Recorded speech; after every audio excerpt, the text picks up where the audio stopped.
This, that, these और those, ये 4 वैसे प्रोनाउंस है जिनका इस्तेमाल इंग्लिश में सबसे ज़्यादा होता है और बच्चों में इसको लेकर कन्फ्यूज़न भी सबसे ज़्यादा होता है कि कहाँ पर दिस, कहाँ पर डैट, कहाँ दीज और कहाँ पे दोज लगाया जाए।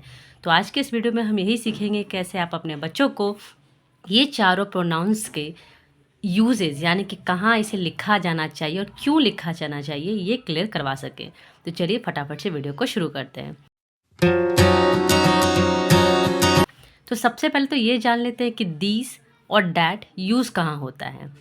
आपने भी देखा होगा बच्चों के बुक्स में जब सिंगल सिंगल सेंटेंस दिए होते हैं सिंपल सिंपल, ताकि बच्चा इंग्लिश की रीडिंग स्टार्टिंग स्टेज में आसानी से सीख सके, तो ज़्यादातर जो सेंटेंसेस होते हैं वो दिस और डैट से ही शुरू होते हैं। ठीक है, तो हमने बच्चों को ये सिखा रखा है कि दिस का मतलब होता है यह और डैट का मतलब होता है वह। ठीक है, तो अब इसका यूज़ कैसे किया जाता है।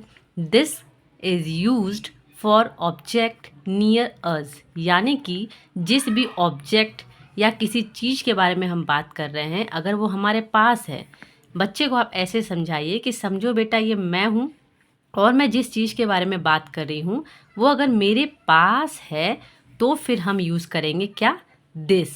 यानी कि ये मैं हूँ, मेरे पास अगर एक बॉल रखी है मेरे पास में है तो हम दिस का यूज़ करेंगे। अभी दिस और दीज दोनों भाई बहन हैं, ऐसे बच्चे को आपको समझाना है। यानी कि दिस तो समझ गया मैंने कि पास वाली चीज़ के लिए दिस यूज़ होता है, दिस यूज़ होता है। दीज क्यों यूज़ होता है, तो दीज जो है वो दिस का ही प्लूरल फॉर्म है। यानी कि अगर हम प्लूरल की बात करें, एक चीज़ है तो दिस लगाएंगे, एक से ज़्यादा है तो फिर हम क्या यूज़ करते हैं, दीज। यानी कि दिस का मतलब तो बच्चा समझ गया कि जिस ऑब्जेक्ट के बारे में बात कर रहे हैं अगर वो पास में है तो हम दिस का इस्तेमाल करेंगे। लेकिन अगर वो ऑब्जेक्ट एक है तो फिर दिस होगा, लेकिन अगर एक से ज़्यादा है, मतलब यहाँ पर एक बॉल नहीं होकर एक से ज़्यादा बॉल होते तो हम दिस का इस्तेमाल करेंगे।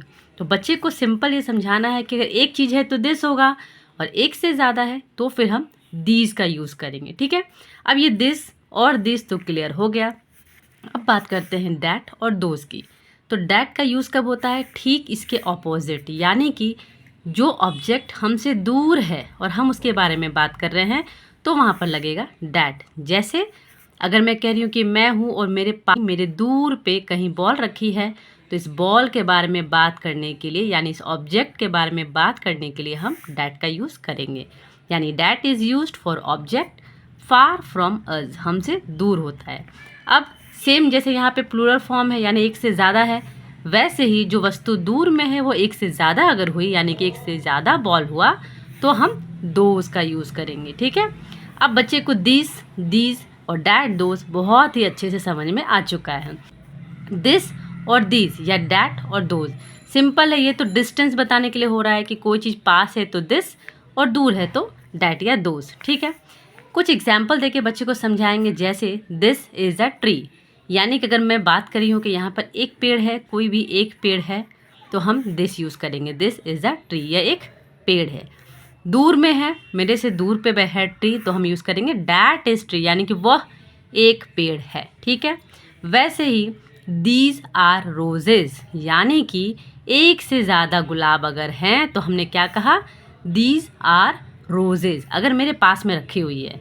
लेकिन यही ढेर सारे रोजेज़ अगर मुझसे दूर हुई, मुझसे दूर में है तो हम यूज़ करेंगे क्या, दोज, दोज आर रोजेज़। ठीक है, इस तरीके से एग्जाम्पल देके बच्चे को आप क्लियर करवाइएगा कि पास में है तो दिस इज़ अ ट्री, दूर है तो डैट इज़ अ ट्री, एक से ज़्यादा है तो दीज आर रोजेज़, एक से ज़्यादा है तो दोज आर रोजेज़, यानी कि पास के लिए दीज और दूर के लिए दोज है। ठीक है, अभी यहाँ पे एक इम्पॉर्टेंट चीज़ बच्चे को समझाना है, क्या कि दिस और डैट के साथ हमेशा इज़ लगेगा। ठीक है, this is a car, that is a car, this is my house, that is my house. ठीक है, यानी दिस और डैट जब है, जब सिंगुलर फॉर्म की बात हो रही है तो इज़ का यूज़ होगा, लेकिन जब दीज और दोज यानी कि प्लूरल फॉर्म की बात हो रही है तो क्या लगेगा, आर।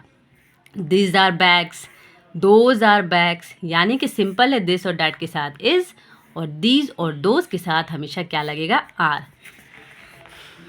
अभी काम यहाँ पे ख़त्म नहीं हुआ है। बच्चा जब एक बार ये चीज़ समझ जाएगा तो आपको बच्चे से कुछ ना एक्सरसाइजेस करवाने हैं। कैसे, आइदर आप कोई पिक्चर्स ड्रॉ करके बच्चे को समझा सकते ताकि बच्चे को और आसानी हो, या फिर आप ऐसे एक सेंटेंस बना लीजिए, सिंपल सिंपल सेंटेंस। जैसे यहाँ पे दिस और डैट दोनों लगा है, इज़ अ डॉग, लेकिन यहाँ पे आपको बच्चे को ये बताना पड़ेगा कि डॉग मेरे पास है या मेरे दूर, मैं किसकी बात कर रही हूँ। अगर मान लीजिए डॉग मेरे पास है, तब बच्चे को बताइए कि क्या लगेगा। तब बच्चा जान रहा है कि डॉग तो मेरे पास है, तो क्या लगेगा, दिस इज़ अ डॉग, ये एक कुत्ता है। अगर बिल्डिंग मेरे से दूर है, ये मैं हूँ और यहाँ पर है बिल्डिंग, ठीक है, तो क्या लगेगा, दिस डैट में से इज़ आर बिल्डिंग, दूर की बात हो रही है तो डैट लगेगा, डैट इज़ आर बिल्डिंग।